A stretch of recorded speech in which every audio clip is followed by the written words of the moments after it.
বন্ধুরা, ছোট ছোট সেই লঙ্কা গাছগুলোই দেখুন কত সুন্দর লঙ্কা হয়েছে। প্রত্যেকটা গাছে কিন্তু লঙ্কা হয়েছে।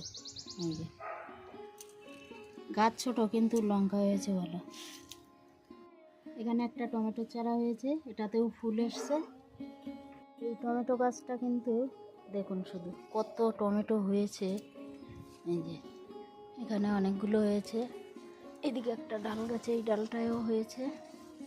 গাছটা একদম ভারী, তার জন্য আমি এখানে বাদিয়ে দিয়েছি। এখানে আমি দুটো বেগুনের চারা লাগিয়েছি। এটা শীতকালেই লাগিয়েছিলাম, কিন্তু শীতে অত ভালো হয়নি। এখন দেখছি খুব গাছগুলোর ভালো চেহারা হয়েছে। এখানে আছে টমেটোর চারা।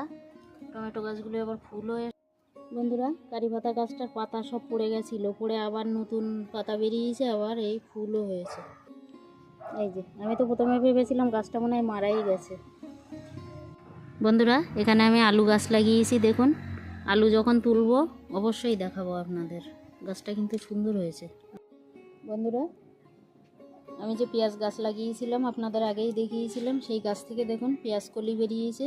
প্রত্যেকটা গাছ থেকে কিন্তু পেঁয়াজ কলি বেরোচ্ছে। অনেকগুলোই হয়েছে, এটার থেকেও এই বেরোচ্ছে। ছোটো ছোটো আলু গাছ দেখিয়েছিলাম, সেই গাছগুলো এখন দেখুন বন্ধুরা কত বড় হয়েছে। বন্ধুরা, শীতে কিন্তু ফুল একদমই ফুটছিল না, গরম গরম পড়েছে একটু। দেখুন আবার ফুল এসছে গাছে। এই যে একটা, এখানে একটা,